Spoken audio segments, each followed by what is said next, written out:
մի հակից խոսքի ծառայությամբ սկսենք մեր այսօրվա, այսինքն արդեն աղոթքով սկսել ենք, շարունակենք մեր այսօրվա պաշտամունքը։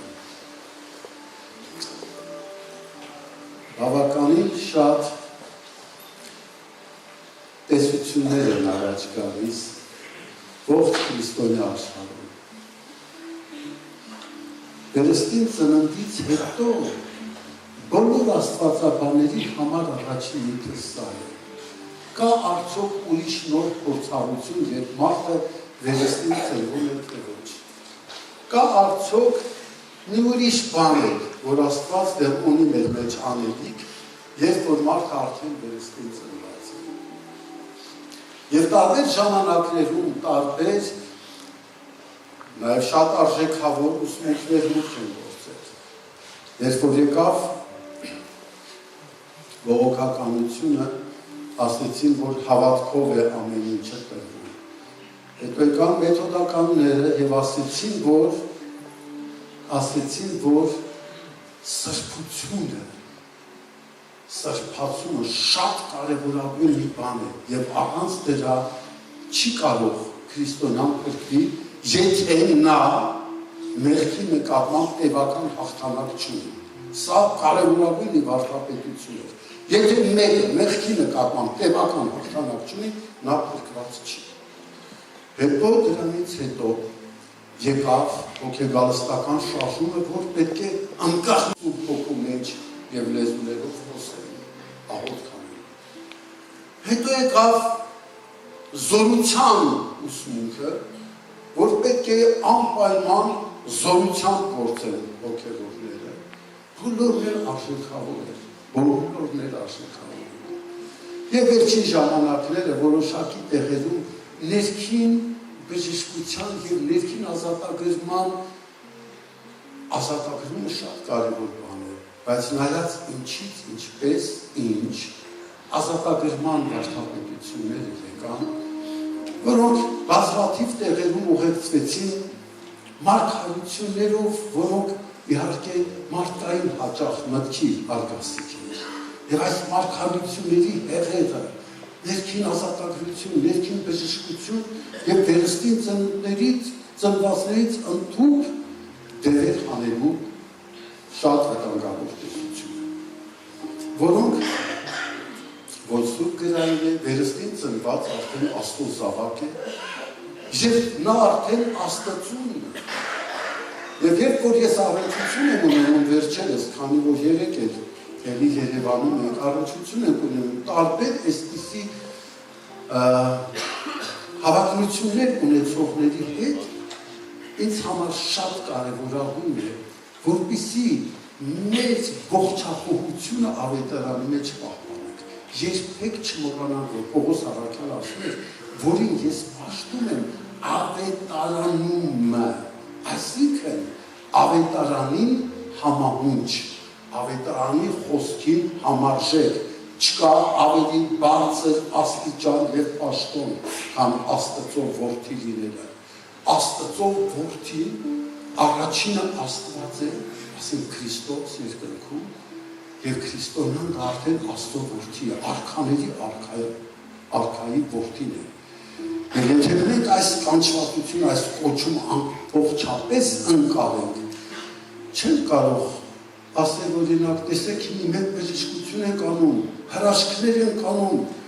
արի վկայում են, աղոթում են, տեսակ գլուխը ցավում էր, գլխացավը անցավ, տեսակ ինչքան մռայլ էր, հիմա ժպտում է,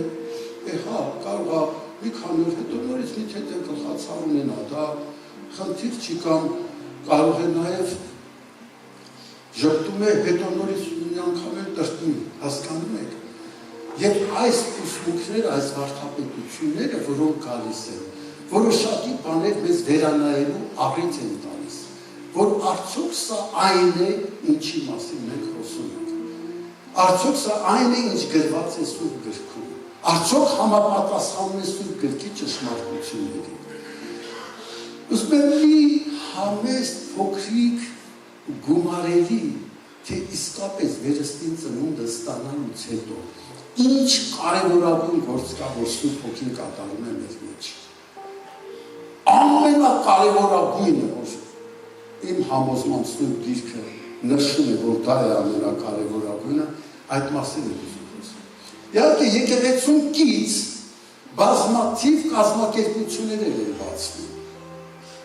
Բացվում են շատ կազմակերպություններ, որոնք կրոնական կազմակերպություններ են, հոգևոր, բարեգործական, որբերի ընկերություններ, որբևայրիներին, շատ լավ գործ է, չգիտեմ, այնտեղ հաշմանդամներին շատ լավ գործ է, թողանում կարևորագույն աշխատանքներ են սրանք։ Բայց երբեք չմոռանաք, որ Եփեսացիս թղթում գրված է, այլև սիրեք ձեր կանանց ինչպես Քրիստոս եկեղեցուն, որ իր կյանքը տվեց նրա համար։ Ում եկեղեցու, ոչ թե կազմակերպությունների համար տվեց իր կյանքը։ Եթե որ կոմպրոմիսա բացված, չգիտեմ ինչեր է բացված, չգիտեմ ինչ կազմակերպություններ կան, սրանք դեռ եկեղեցի չեն, սա բոլորը կանչված են ծառայելու եկեղեցուն եւ եկեղեցու համար, որովհետեւ Քրիստոս իր կյանքը կազմակերպություններին չտվեց, տվեց եկեղեցու։ Եվ չեն կարող եկեղեցուց կազմել գնալ ուրիշ տեղեր գործունեություն ծավալել եւ երկրորդական համարել եկեղեցի։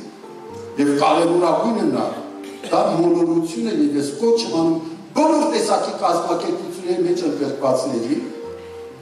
միշտ գերակայությունը տալ եկեղեցուն եւ ամեն ինչ անել եկեղեցու համար։ Որտեղ Քրիստոսը իր կյանքը չի տվել նորից կրկնում կազմակերպությունների համար տվել է եկեղեցու համար։ Եվ եկեղեցին է հարսը Քրիստոս։ Ուրեմն եթե ես հաջորդաբար նայեմ ինչ է կատարում Սուրբ Հոգին եւ սրանից շեղվում է եւ շատ բաներ ասում են, որպեսզի այս կարևորագույնից կարծես թե շեղեն։ Ինչ անում Սուրբ Հոգին վերստին ծնված մարդու հետ աշխատանքը գերագույն կարևոր աշխատանքը որն է։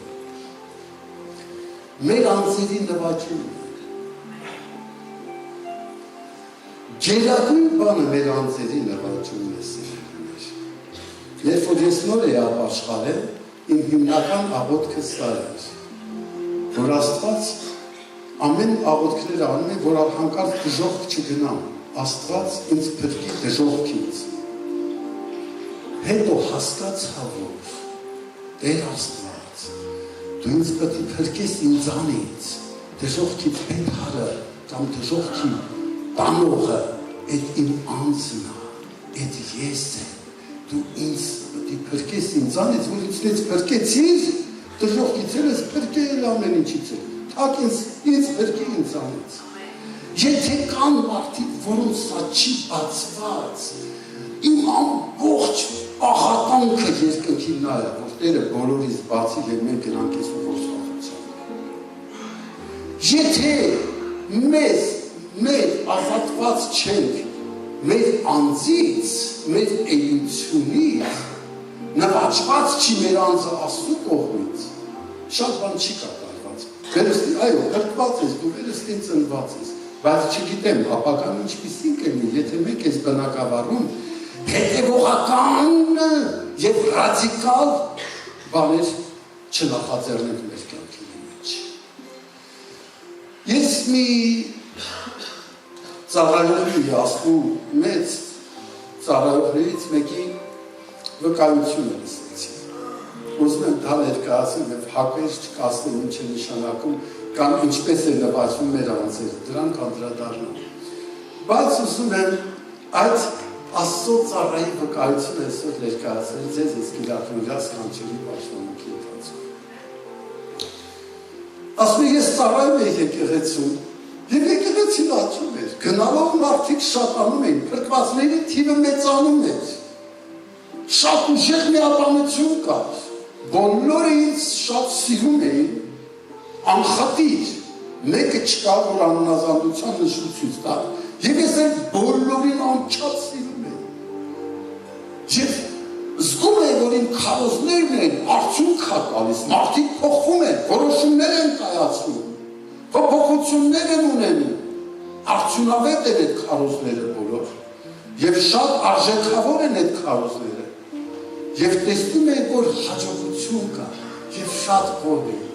ամեն երեկո, երբ որ գալիս է տուն, պահում է, լայն ժպտում է, որովհետև այնքան գոհ է, այնքան ուրախություն կար, Աստված համագործակցում է ինձ հետ, Աստված ինձ հետ է, պտուղները կան թե որակական և թե քանակական, և մի երեկո ասմա, երբ որ սենց շատ գոհ, շատ ուրախ, եկա տուն, պարպեցի քնելու և երազ տեսա։ Մի մարդ եկավ մտավ մեր տուն և ասեց դու Աստծո գործի համար եռանդ ունես։ Ես ասեցի այո, եռանդ ունեմ, շատ եմ սիրում եկեղեցին և նրա գործը։ Ասեց նայեցի, որ ձեռքին քիմիկատներ կան, կշեռք, մուրճ, տարբեր բաներ կան ձեռքին ես մարդը։ Եվ ինձ հետաքրքիր էր։ Եվ այս մարդը ինչ է ուզում ինձանից։ Մեկ էլ ասում զգացի մոտեցավ ինձ, ձեռքը տարավ և սիրտս հանեց։ Եվ սիրտս հանեց, և սիրտս ամրացավ։ Եվ դրեց կրակի մեջ։ Այդ ամուր սիրտս հարվեց ու շերտերի բաժանվեց, զարմացած նայեցի, ու այդ շերտերը ամուր սենց բաժանված էին իրանից, հետո այդ ձեռքի մուրճով մի հատ խփեց, այդ բաղադրամասները իրանից հեռացան, հետո վերցրեց հերթով, դրեց կշերքի վրա, այդ մասերը, և երբ որ դնում էր կշերքի վրա, ես շատ ահաբեկված էի ու նայում էի, թե ինչ են այդ մասեր և ես ուզում եմ,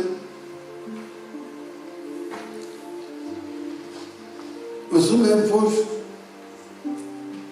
այդ մասերը հլա մենք էլ տեսնենք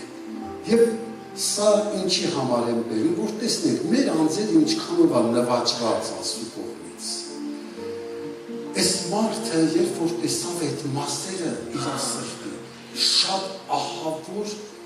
շփոթվեց, դա իմ սիրտն է, ամբողջ սրտի պատկերը։ Հետո տարակուսանքի մեջ էր, չէր ուզում ընդունել։ Մեկ էլ հայրի տեսա, որ հայրու մեջ իր սիրտը բոլոր բաղադրամասերով ներկայացված էր։ Շատ ծանր տարավ այդ փաստը։ Եվ երբ որ արթնացավ, հոր տարատ արցունքների մեջ, ծնկաչոք, բացառիկ խոնարհությամբ և կոտրված սրտով սկսեց խոստովանվել այդ բոլոր մասերի համար ողբով ու խոստովանությամբ արտասվում էր և Աստծուն տանում էր իր սիրտը։ Այնքան տևեց դա օրեր ու շաբաթներ, մինչև բոլորը կարողացավ սպառել խոստովանությամբ ու արցունքով և կրակ իջավ երկնքից իր վրա։ Եվ այս եղբայրը իսկապես մեծ արդյունավետությամբ սկսեց ծառայել Աստծուն։ Ես ուզում եմ, որ այն պատկերը, որը ունեցել է այդ եղբայրը և տեսել է իր սիրտը, մենք բոլորս նայենք այդտեղ։ Ասում է առաջին կետը, որ հանկարծ ինքը բերեց և ցույց տվեց ինձ, դա կեղծ և ձևական աստվածպաշտություն էր։ Եվ դա ասեց 10 մաս ու կյանքի մեջ կազմում է ձևը, որ դու աղոթում ես ոնց որ մարդկանց համար, որ դու աղոթքի մեջ ես, բայց ըստ էության քո միտքը ուրիշ տեղեր է, որ քո աստվածպաշտությունը ավելի շատ կան է, քան իրական, 10 մաս սրտից ձևական աստվածպաշտություն։ Երկրորդ մասը երբ որ բերեց անձնական փառասիրությունը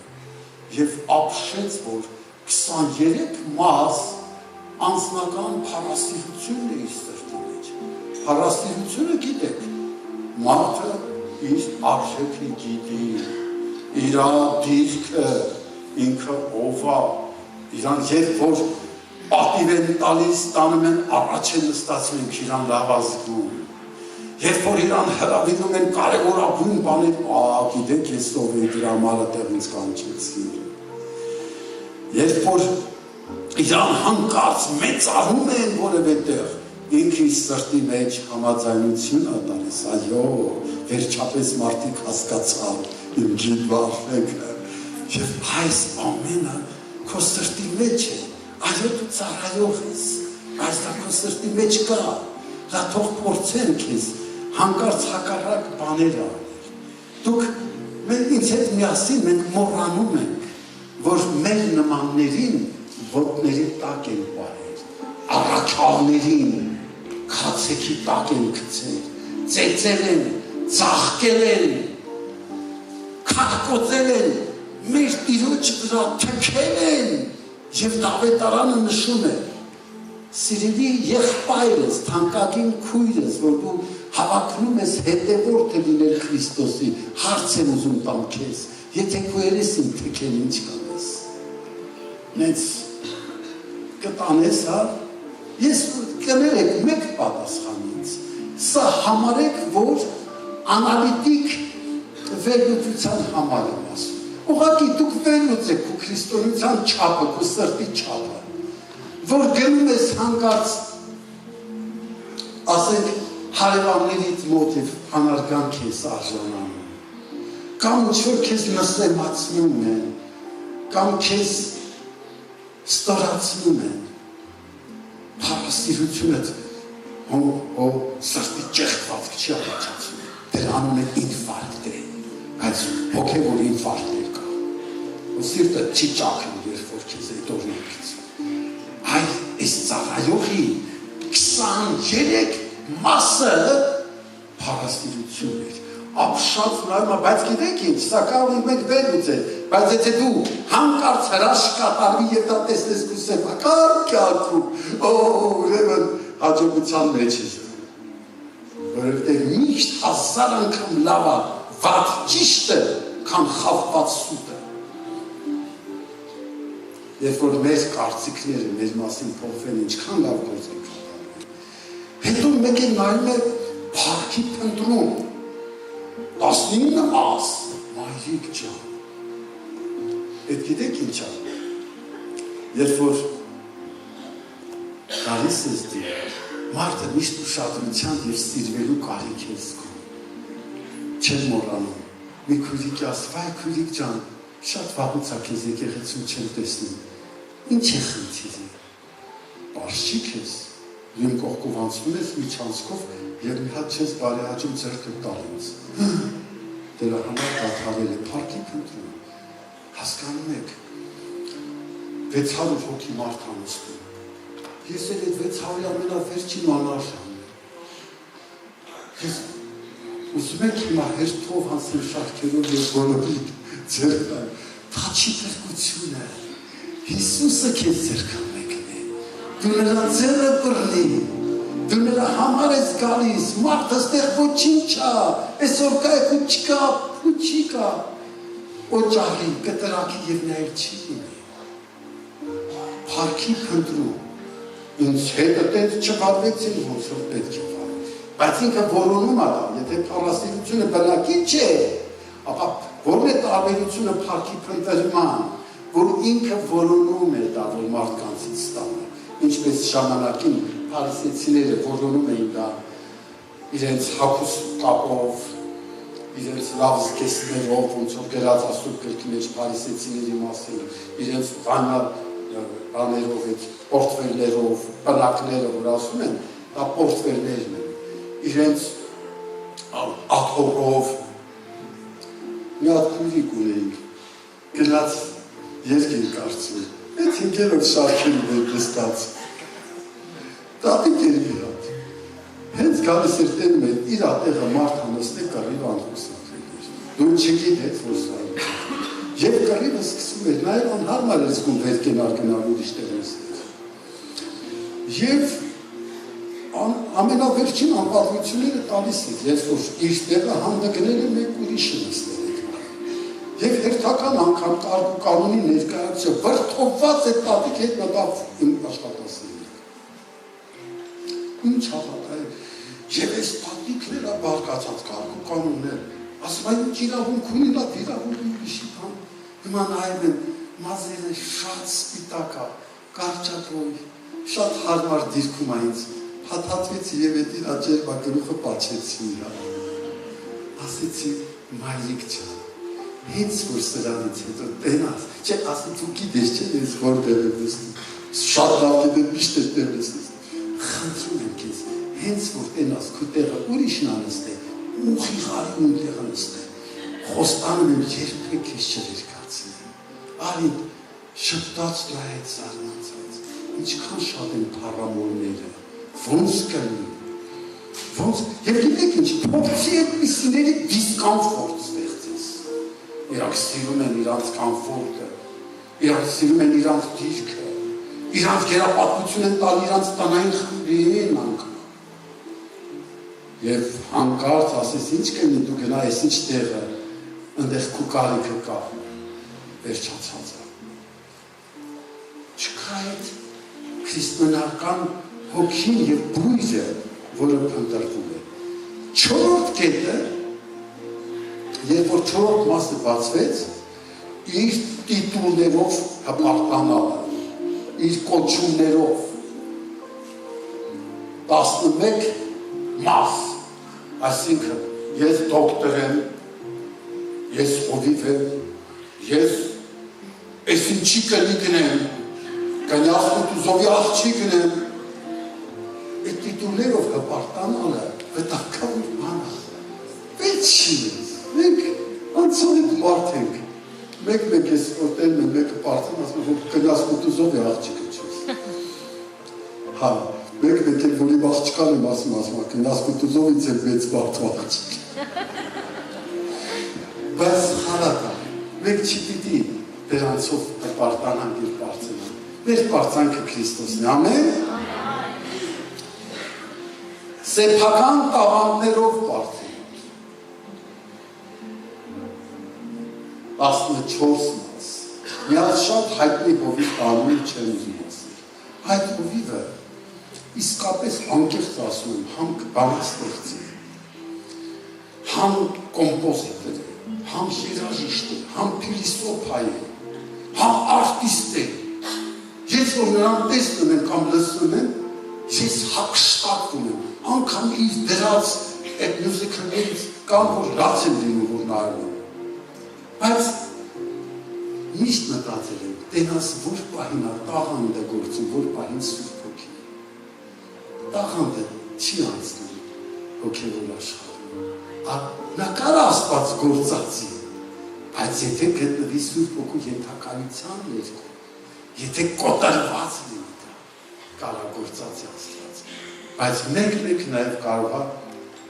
մարդը լինի, ոչ թե Սուրբ Հոգի, և այս տաղանդներով, երբ որ մարդը հպարտանում է և իրան գերադասում է մյուսներից, սա արդեն վտանգավոր բան է։ Իշխանասիրություն։ Մարդը սիրում է, ունի թե չունի նշանակություն չունի։ Ինքը սիրում է իշխանություն։ Սիրում է անպայման կարգադրել, ասել, դու ես արա, դու են արա, դու են արա։ Եվ եթե ոչ մի մարդու չի գտնում, որ են կարողանա թերադրել, գոնե մի հատ շուն ապահում, որ դրան հրապարակում է։ Որտև իր մեջ կա է հրամայելու և թերադրելու մորուցքը, մի գոնե մի կապու մի շուն պետք է տանելի, որտև տանը, եթե անգամ տան իշխանություն չունի, մի բան գտնում է, ինքը սիրում է իշխանասիրություն։ Եվ ինչքան ցավալի է 7-րդ կետում, երբ որ նա աղոթում էր Աստծուն սիրելը, ընդամենը 4 մաս էր այդ գործիչի սրտում, Աստծուն սիրելը ընդամենը 4 մաս էր, և մերձավորին սիրելը նույնպես 4 մաս էր, և վերջում էր Աստծու համար եռանդը, մաքուր եռանդը, այսինքն որը որ հենց Աստծուն ծառայելու նպատակով է, ընդամենը 3 մաս։ Տեսնում եք ինչ ահավոր հայտարարք վիճակում կարող է լինել մարդու սիրտը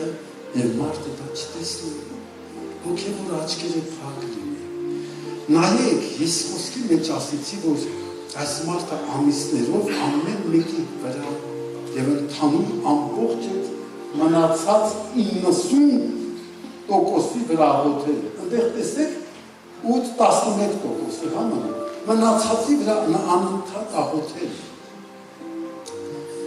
անընդհատ աղոթել է ամիսներով, ես կուզենամ, որ սիրելիներ, չեմ ասում հերթով սկսենք սրա դեմ կռիվ անել, բայց կուզենամ բոլորին անխտիր միանգամից ձեռնոց նետենք, մեր իրական թշնամին մեր մեջ դա մեր անձն է, բոլորին անխտիր ձեռնոց նետենք և բոլորին անխտիր պայքարենք դրա դեմ, ասենք, որ Աստված իմ, այս որակներ, այս հատկությունները իմ սրտի մեջ չեն ուզում ապրել։ Եվ ես ձեզ խոստանում եմ, անպայման կունենաք այնպիսի դրվագներ ձեր կյանքում, դա խոստանում եմ, շատ վատ բաներ ձեր նկատմամբ և ձեր հետ կկատարվեն, որպեսզի սրանք տենաք, քննություն անեք և գնանք բոլորս միասին սրբացման և Աստված պաշտպանության։ Ամեն։ Ափսոս, ես այսօր ժամանակս չմնաց, հավանաբար հաջորդ պաշտամունքի անձը նվաճելու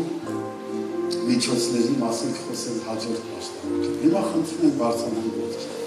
Ոչինչ, որ երկու պաշտամունք թեկուզ իրար հետևից այդ ուղղորդվածությունը ունենա, կարծում եմ մարսողությամբ հարց կունենանք մենք։ Եթե մի հատկապանցիկ մի պաշտամունքում լիներ, գուցե սա էր ասում կամքը, եթե մի պաշտամունքում լիներ, կարող է այստեղից լսեինք, ստեղից դուրս գար, կամ տար ու հետ տարանոց։ Բայց գոնե եթե մի քանի պաշտամունքում քննարկենք այս հարցերը, թերևս մի բան նստված սրտերում, աղոթենք սիրելիներ, խնդրենք Աստծուն,